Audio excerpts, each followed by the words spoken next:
Madame la Première Dame de l'Union des Comores, Madame la Première Dame de l'île de Moïli, Madame la Première Dame de l'île d'Anjouan, Madame la Première Dame de l'île d'Angazidja, et demain, Inch'Allah, Madame la Première Dame de l'île de Mayotte. Mes chers compatriotes, je me suis fait un devoir, en même temps un plaisir d'être parmi vous aujourd'hui à l'occasion de la Journée internationale des droits de l'homme. Depuis 70 ans, cette journée est célébrée chaque année par tous les pays du monde le 10 décembre, jour anniversaire de l'adoption par l'Assemblée générale des Nations unies de la Déclaration universelle des droits de l'homme de 1948. Cette déclaration présente des valeurs universelles, un idéal commun à atteindre par tous les peuples et par toutes les nations. Elle établit l'égalité en dignité et en valeur de tous les êtres humains et surtout l'attachement des États à ces principes, ce qui a permis d'honorer la dignité de beaucoup de personnes et de poser les fondations d'un monde plus juste. J'ai saisi cette occasion dans cette cérémonie, en ce début d'année 2019, pour vous renouveler encore une fois mes vœux de bonne santé, de bonheur, de prospérité dans vos foyers et vos lieux de travail et dans vos communautés. Permettez-moi également de féliciter et de remercier les organisateurs de cet événement et plus particulièrement le ministère en charge des droits humains et collaborateurs ainsi que les habitants de cette région de Sima pour le travail réalisé en vue de garantir un bon accueil à cette cérémonie et la réussite de cet événement. Mesdames et messieurs, la défense des droits de l'homme, qui est un combat qui nous concerne tous, est aussi une aspiration universelle.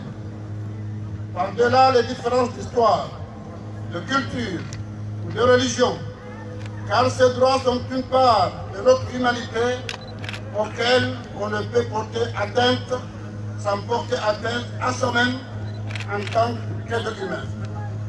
Sur le continent africain, ce combat millénaire s'est illustré ces dernières années par la lutte contre la colonisation et pour l'indépendance, et par la lutte victorieuse contre l'apartheid en Afrique du Sud.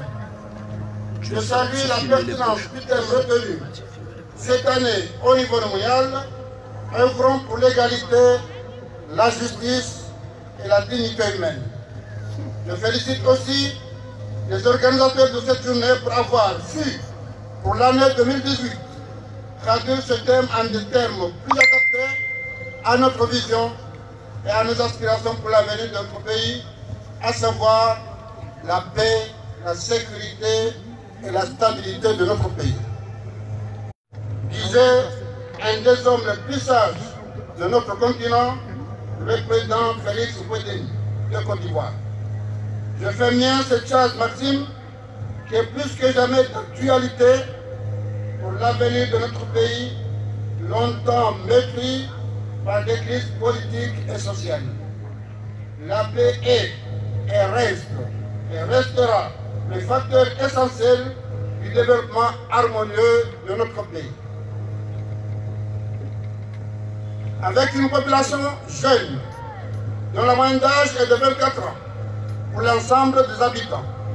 Notre pays qui connaît ainsi un accroissement annuel de 2,1%, avec une projection de 2,6 sur 2019, est confronté aux défis du marché du travail.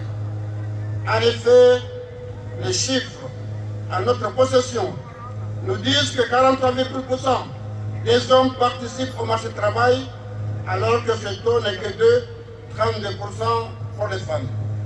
Et qu'en termes de chômage, ces dernières sont plus touchées à 18,5% que les hommes qui sont à 11%.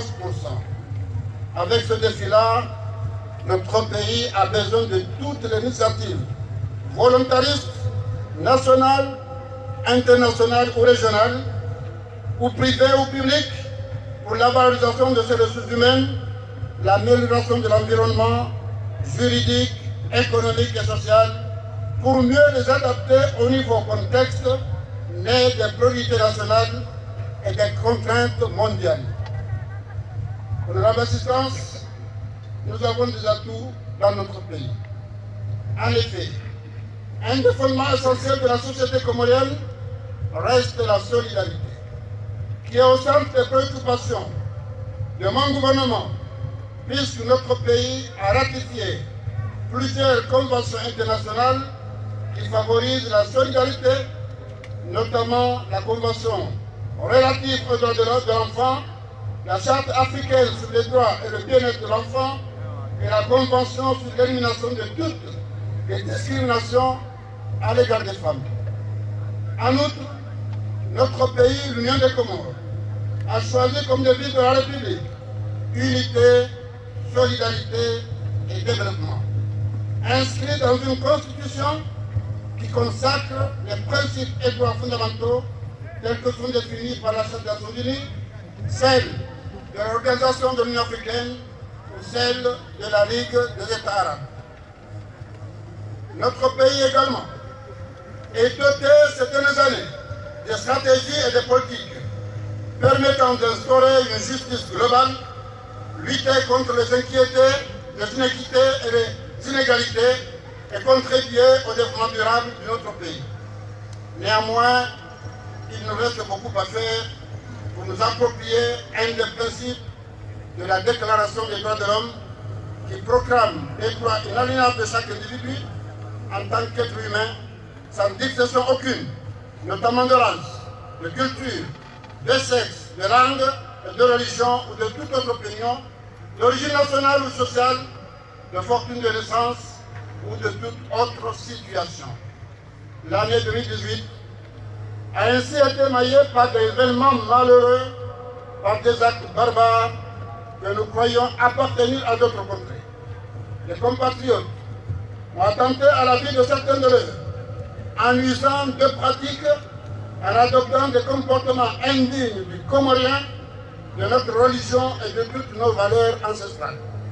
C'est pourquoi, mes chers compatriotes, dans notre vision de l'émergence de notre pays à l'horizon 2030, la consolidation de la paix, les avancées en matière de droits de l'homme et à la justice sont au cœur de nos priorités. Enfin, la célébration de cette journée est bien entendu l'occasion de magnifier la citoyenneté économique, politique, ainsi que le droit à la dignité, à l'émancipation de la femme, cette catégorie certainement la plus importante de notre société. Néanmoins, j'ai toujours été d'avis que la promotion des droits et des intérêts de la femme comorienne ne doit pas emprunter le chemin du mimétisme. La femme comorienne possède bien des droits que lui enverraient bien des consoeurs sur le continent, voire dans le monde entier. Dans le monde arabe, notre pays a été classé à la première place parmi 22 pays en matière de droits des femmes par une étude de la Fondation Thomson Reuters à laquelle ont collaboré 336 experts internationaux. Les principaux critères d'évaluation étaient l'analphabétisme, l'égalité homme-femme, le harcèlement sexuel, la représentation politique et économique et les mutilations génitales ou les mariages forcés. Certes, beaucoup reste à faire et dans ce domaine, on ne peut toujours faire mieux pour améliorer la cause des femmes qui doit demeurer le combat de toute la nation dans son aspiration à un développement durable et équitable. Mesdames et messieurs, le combat pour les droits de l'homme, combat magnifique, exigeant, pour lequel certains perdent la vie ou la liberté, doit être mené ensemble avec les citoyens. N'oublions pas que la Déclaration universelle des droits de l'homme de 1948 est aussi un instrument pour dire quelle est la loi, surtout à celles et ceux qui sont prompts à crier au non-respect des droits de l'homme, tandis qu'il bafoue la loi quotidiennement ou à longueur de l'année. Nous ne devons jamais